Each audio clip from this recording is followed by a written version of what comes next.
බුදුරජාණන් වහන්සේ කොච්චර මහන්සි අරන්ද අපිට යම්කිසි ආකාරයකට මේ අපි වැටිලා ඉන්න ආගාධයෙන් අපි ගොඩ ගන්න යම්කිසි උදව්වක් දෙන්න උන්වහන්සේ කොච්චරනම් උත්සාහයක් අරන් තියනවාද.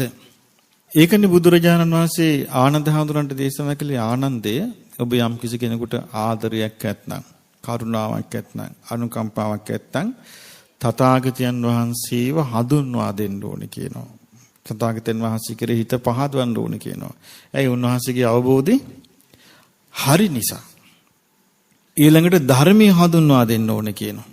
ධර්මයේ කෙරෙහි හිත පහදවන්න ඕනේ කියනවා. ඇයි ඒ ධර්මයේ තමයි හරි විස්තරේ තියෙන්නේ.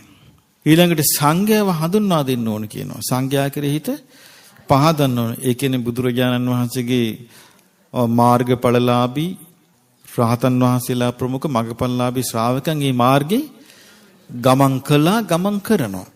ඒ නිසා ඒක හඳුන්වලා දෙන්න ඕනේ කියනවා. එතකොට මේ මාර්ගයේ ආතා පිරිසක් මේ මාර්ගේ යන පිරිසක් ඉන්නවනේ කියලා හිත පහදිනවා. ඒ හිත පහද. ඒකයි බුද්ධ කාලේ මේ ධර්ම හොඳට පැතිරුණේ. මේ ධර්ම මාර්ගයේ යන පිරිසට බාධා කරනවට වඩා හැමතැනම තිබුණ යම් පිරිසට ශ්‍රාවක පිරිස විසින් උදව් කිරීම. ඉතින් ඒ නිසා ශ්‍රාවකයෝ කියන්නේ ඒකයි. ඒකට බුදුරජාණන් වහන්සේගේ කාලේ උන්වහන්සේ පෙන්වා දුන්නා එහෙම කරුණා මෛත්‍රිය තියෙන කරන්න කියලා. මොකද හේතුව? සමහර විට මිනිස්සයා මේ මනුස්ස ලෝකෙට එන්නේ බොහෝ කාලයකට පස්සේ.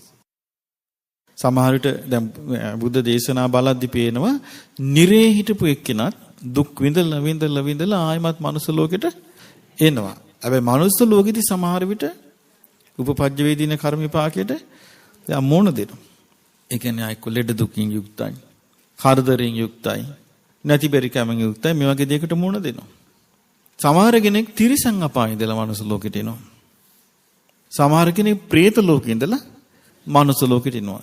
සුළු පිරිසක් මනුස්ස ලෝකෙ ඉඳලා මනුස්ස ලෝකෙට එනවා. සමහරු දෙවියන් අතර ඉඳලා මනුස්ස ලෝකෙට එනවා.